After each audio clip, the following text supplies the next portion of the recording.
Blunt Cuts is a podcast fueled by creativity, curiosity, and empowerment.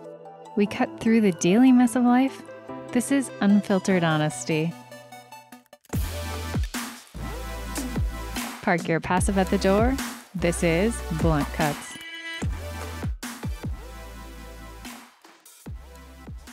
Welcome to Blunt Cuts. I'm CJ, and please welcome to the studio the beautiful duo behind the Fashion Shenanigans brand, the fashion influencer brand, Wendy, Gulbraa, and Amy Wolf. Welcome, ladies.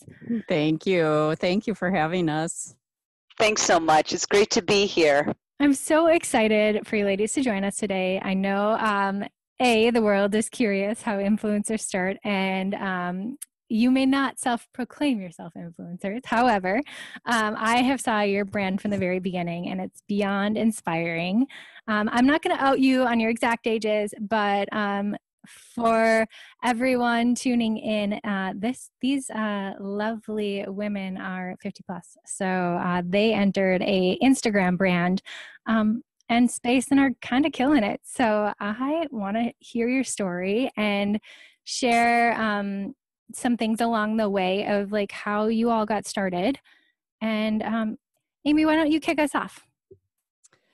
Well, it was a complete accident that this happened, actually. And so that's the funny part about Fashion Shenanigans. It was just two friends who needed to get out of the house, and we attended a Fashion Week opener about 4 or 5 years ago. I'm not sure exactly. And we just loved it. We loved the energy. We loved the people. So Wendy, do you know, I mean, Amy, I think I've told you this, but so Wendy and I have known each other since I was a tiny girl, 7 or 8. We're still trying to pin down the exact age. However, Wendy is best friends with my stepmother. So Wendy has always been the most fashionable human I have ever known. And she is one of the many reasons I got into fashion. And I would like to say the first reason. So Wendy, I know you've loved fashion for so long. What took so long to like get out to something? I want to know. Well, I'm sobbing right now, just so you know. It's so sweet because I certainly look up to you and all you've done. Well, background is fashion in the department world, in the department store world, in visual presentation, and then managing stores. The Fashion Week had always been on my list of things to do, just never made it there because of so much to do, I guess. And was at church one day and chatting with Amy, and we talked about what we were doing for the week. And I said, I am going to Fashion Week opening. I cannot wait. You should come. And so she said yes. And I guess the rest is history. It became just to go, but of course it's transformed into something more special. I said yes reluctantly, though. Do you remember that, Wendy? Yes, I do.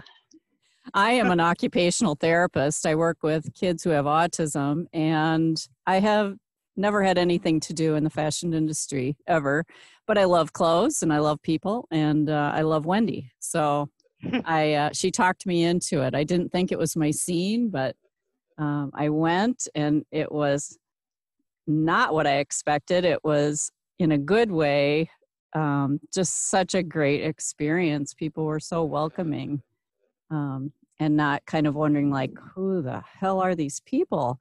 I think that's one of the biggest misconceptions is that people are so worried. And then when they attend an event, they're like, well, yeah, no, I didn't have like anything to worry about. So exactly. I want more people to know that, like, do not, come as you are. And we fucking mean it. So I want to know what inspired you to, you went to this event. What inspired creating an Instagram around your fashion life? Amy, well, it's kind of funny. We didn't talk about this in the car while we were driving to the event, but it just happened that I grabbed a cocktail and started chatting about maybe running into people that I'd met before. and photographing everything in sight. I just shifted 13,000 photos from my phone into my computer. While doing that, Amy was probably having more in-depth conversations with people in the industry, really getting to know them. So it kind of turned into this Batman Robin thing with so many fabulous photos. Then Amy said, and I said, we should have a place to keep all these photos so we're not totally burdening our friends with all these posts on our personal pages. So we made our Instagram page. Fashion Shenanigans was born. I love it. And it was really just a place to store our photos. It wasn't meant to be an influencer site. It was just really a place to store our photos. I love that because it's so authentically you and what you're seeing and what you're observing. But I think that's what brands and people gravitate towards and love, that it isn't like you guys are curated because you both have fabulous taste, but it isn't one of those Instagrams that like nothing's out of place. You know, it's authentic. It's great. Like it's just you two being fabulous. And yeah, I think that's why the world loves it, but that's why I fucking love it. Yeah, I'm inspired. I'm happy to know that it was like a happy accident, and I'm even more happy to know that people started finding it and sharing it in like a aggressive way. Like, yes, I think actually I even think Wendy, if let me know if this is wrong, but I think we were at an event and somebody said you two need to have a brand. And we just looked at each other like, what's that? I mean, you know, like, was it me? Yes. Because I tend to make everyone have a business or a brand, but I don't think it was me. There's more I people. think it was our famous model friend. I think you're correct. And we didn't even know what that was. We both have full-time jobs. You know, this wasn't going to be our gig or anything. So, but we did it. Here we are. And if I may just add to that, you know, it started out looking at great hair and shoes and fashion and vintage and couture and everyone's beautiful souls inside and out. But, you know, Amy has shifted it into a much deeper, wonderful place to go to help people and to be a tool for sharing kindness in the world. And it's become so much more than what it started out to be. Yeah, and that's why I think you guys are here today. Like, I'm just inspired by the amazing network you've created out of this place of, okay, we are sharing our photos, yes, but you've also created like this inspiration network to give back and help where you can. And you're always raising and lifting up other causes and their events. And you guys are just one of those collectives that are equally just caring about what other people are doing in this space, from the makers to the other events to the fundraisers to things you guys are starting on your own as far as fundraising goes. So. You know, I don't know if it's because of our age or for another reason, I don't know, but to me, and to both of us followers, the number doesn't matter. To us, it's an audience. Yeah. And so if we are blessed with this audience that we've been given unexpectedly, let's use it for good. That was my take on it. I said to Wendy, this can't just be about fashion. We have to do good through this. It has to be a vehicle for change and for lifting people up who maybe wouldn't have a chance to be exposed. And then, of course, when COVID happened, our stories changed and evolved into, here's where you can help in the community. Here's who's making masks. We tried to lift up local designers who were making masks and PPE. And then when the George Floyd tragedy happened, we shifted in a whole nother direction about racism and community resources. And that's been really enriching. And I think as long as we can make it for good, it's worth everything. Yeah, that is such a powerful statement. And I think you are making it for good and you are inspiring it. And your efforts and action is contagious. So thank you, because you're inspiring me. So you're inspiring others. Well, thank you. I have been really kind of oversharing a lot of stuff about the recent events. But I think, again, if you have a platform and you have a voice, then use it. Use it for I'm good. of the prerogative that there's no oversharing, especially in these matters of the work that we have to do. From the anti-racism work that I'm committing myself to, all of my friends and family. Every day when I see another post, it keeps me going. So I know it's keeping others going. And that's just something we can't stop posting about. No. I think that, Right. This question internally was like, oh, where and how does our content come back to, I hate the word new normal, like how does our content come back to, the mission of the brand? And like, from where I stand, like it doesn't, and that's fucking okay. Yeah. Like it comes for me, I have such like personal, Instagrams. Like my Instagram originally was to kind of show my styling work because I was a full-time stylist and I was needing to get work, and Instagram was a place to get work and be at shows and tag and the brands and all the like business components of it. And now, since I'm a little bit away from that space, now it's just like my family or a random picture of my cat like staring at a cup. Like it's the weirdest shit, but it's still me, and my followers are still here, and like now they see this part, they can take it or leave it. So now they're gonna see me doing my fucking work that I need to do, take it or leave it. But that's how we create the most engaging people around us that we want around us. And if you're not part of this club, get the fuck out. So absolutely. We want to see That's real right. humans on Instagram. There's too much highlight reeling on Instagram. So it's good to see real people on Instagram and figure out and get to know who you are as a person. That's more important than any of your work, even though your work is fabulous too.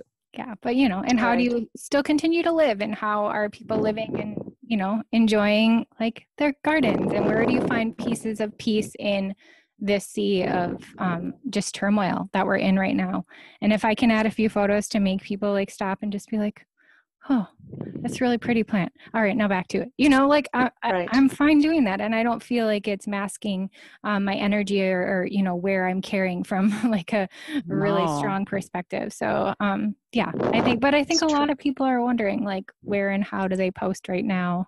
And I think you just got to follow your heart and be authentic to what you're doing. And if it's coming from like a positive, loving place, then there's no harm in that. But if it's coming from like I have to do this for business, or if you're having any reservations of whether or not you should post something, you probably shouldn't fucking post it. So that's right. That's my perspective. If I'm having any like weird feelings, I'm like, nope, just not going to do that then. Yeah, that's pretty much on life. That's how I roll. Yeah. And I think at the end of the day that what we found, and maybe to that initial night of Fashion Week, that we felt not as worthy or whatever, but as we've met people in all backgrounds and made friends and acquaintances, we've found that we share, maybe common interests, but it goes deeper than that. And I think you find that people are more alike than they are different. And the grand majority wants for good and change and to do the right thing and step up and help each other. I mean, it's kind of the core of how it should be. Yeah, it's our human condition, right? Like I think that it's so critical to so our brand is really based on creative kindness is what we coined it. And we formed an LLC this year thinking we were going to have this fabulous show that got canceled because of COVID, but it will happen again. But that was extremely scary, forming an LLC. We really want to support nonprofits who need some help in building their work. And so if we have fashion shows, it's got to help humans. And so that's what we are trying to do now. We're trying to produce shows called From the Heart. And we will still do it. It's still going to happen. But creative kindness is kind of our bottom line. It's time for a quick break.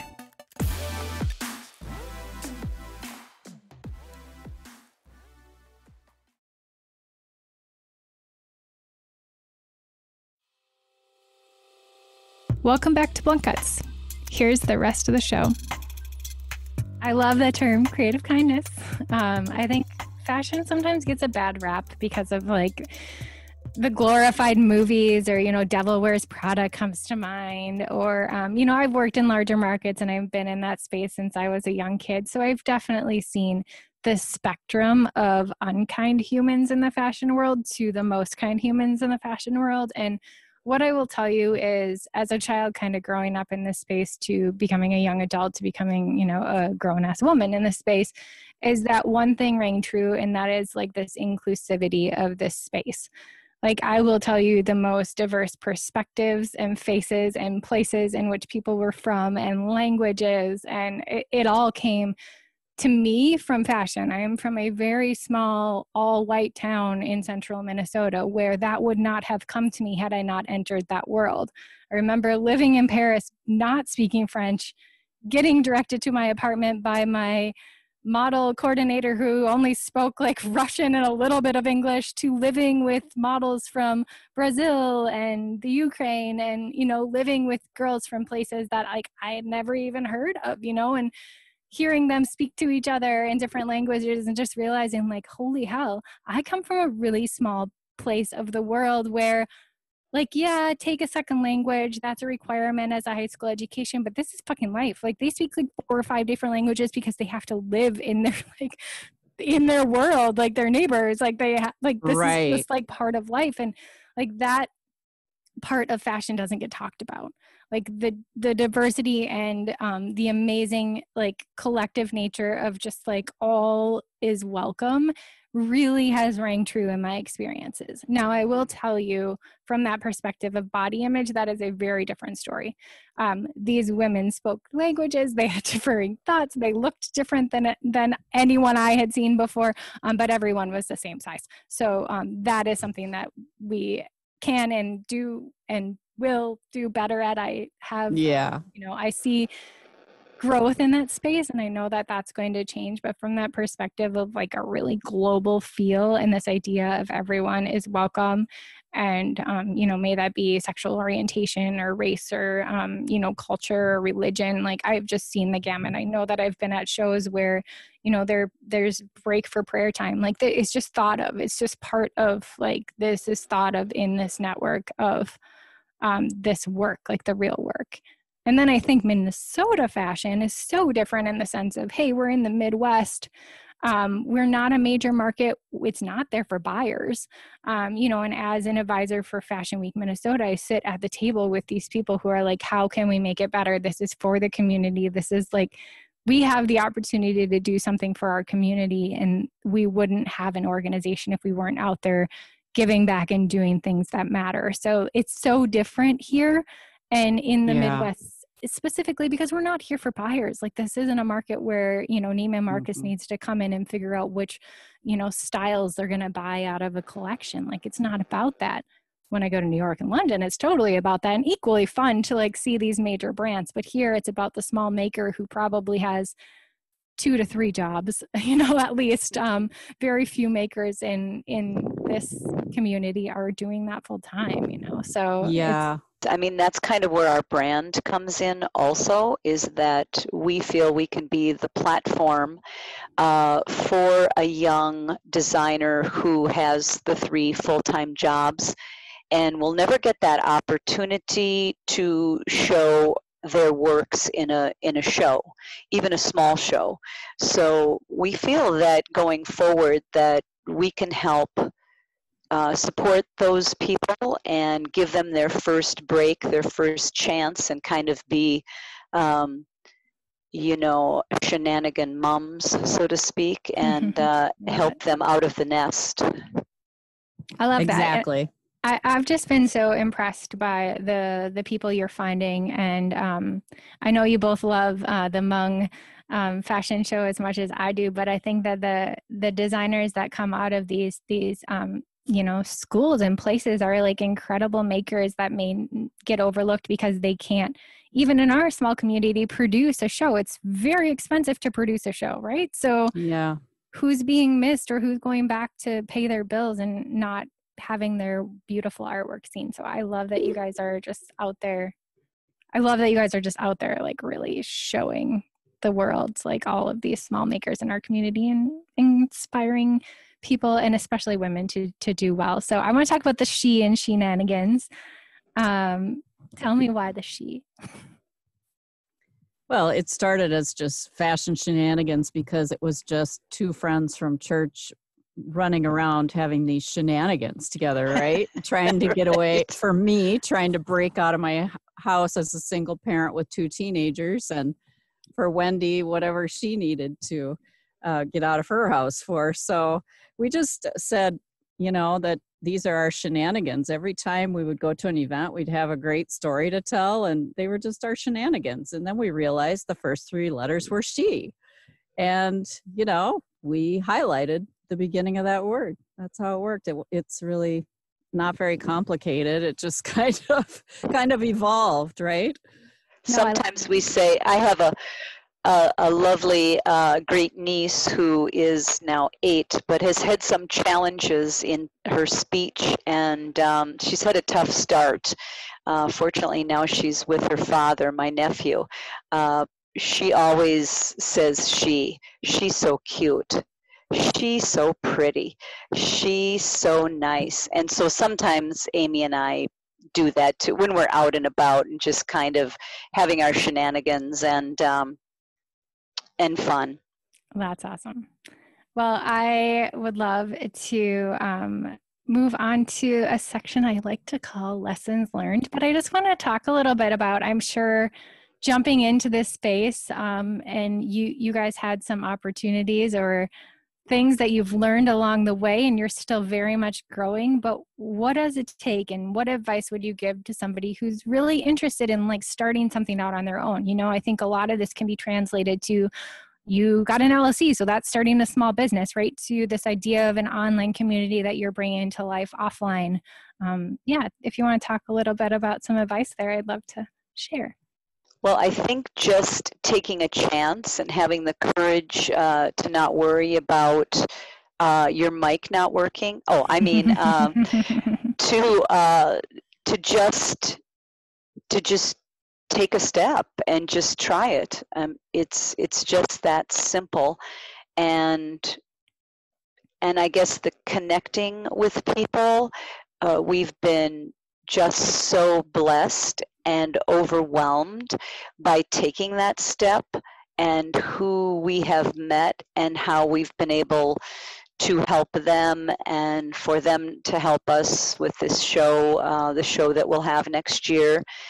So I guess it's just for me to have the courage and to step out. And even though you've never produced a show, we were really close to having an amazing show, which will be next year. But I guess that's the one thing I think of.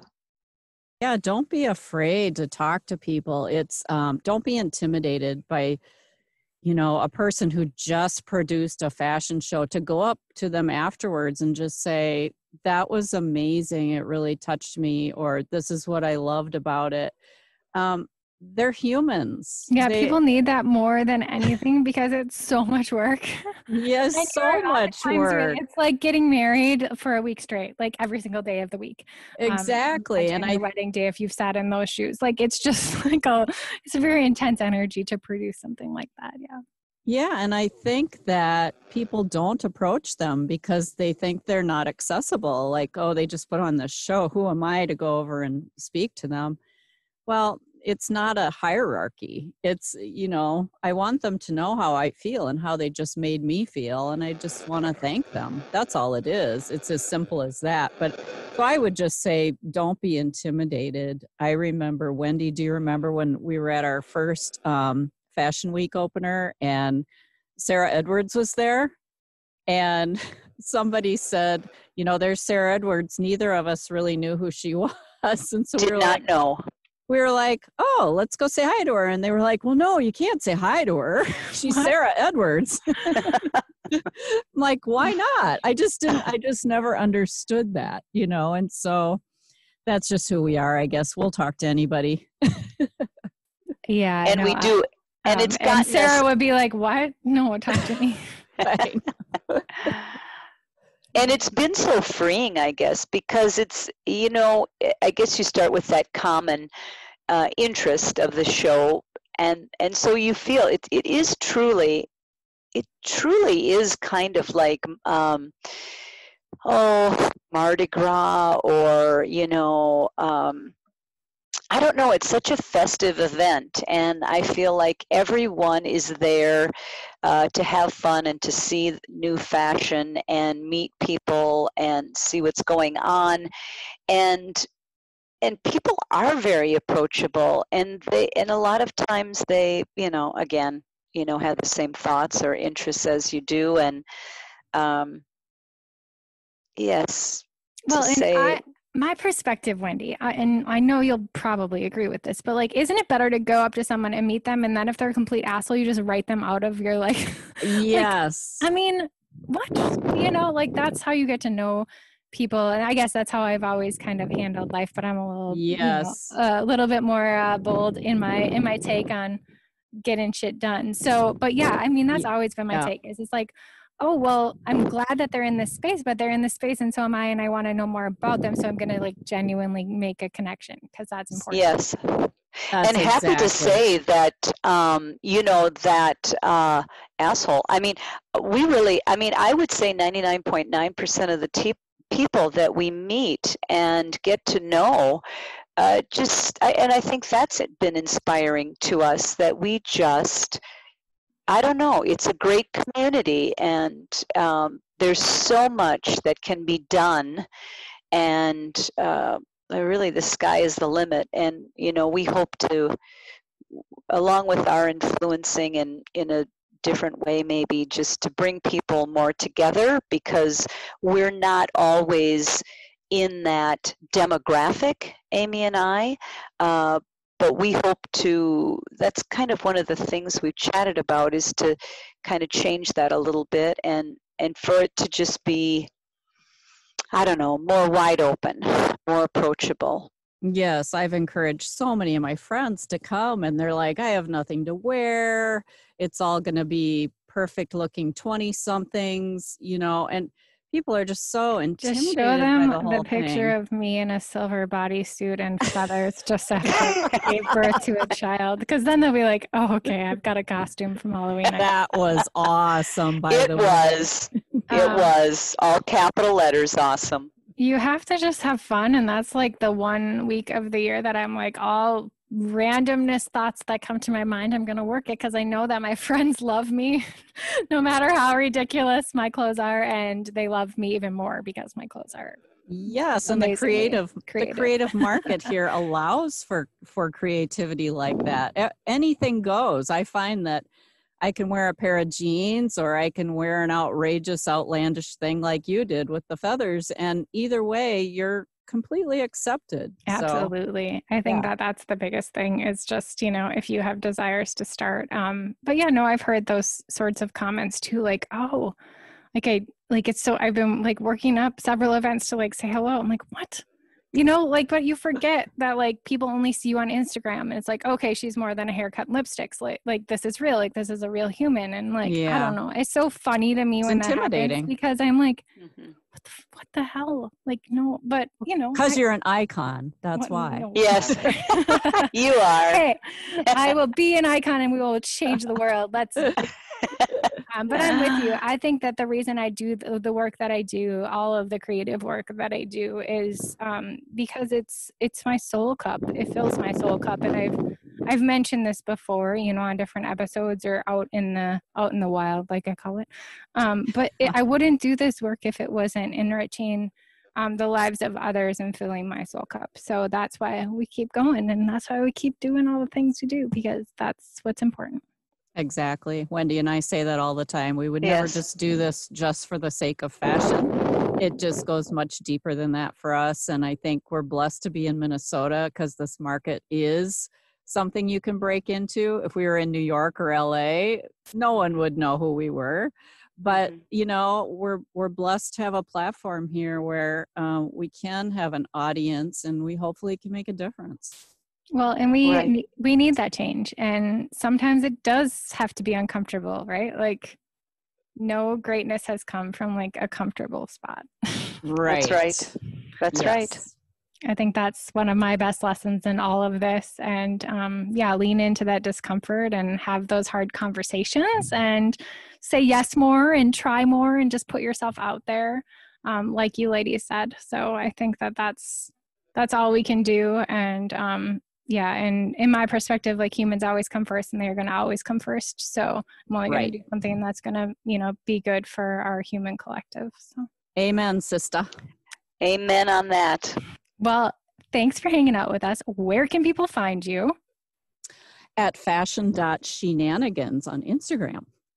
Great. And thanks for hanging out with us. Let's continue the conversation on Instagram. Find us at Blunt Cuts Podcast.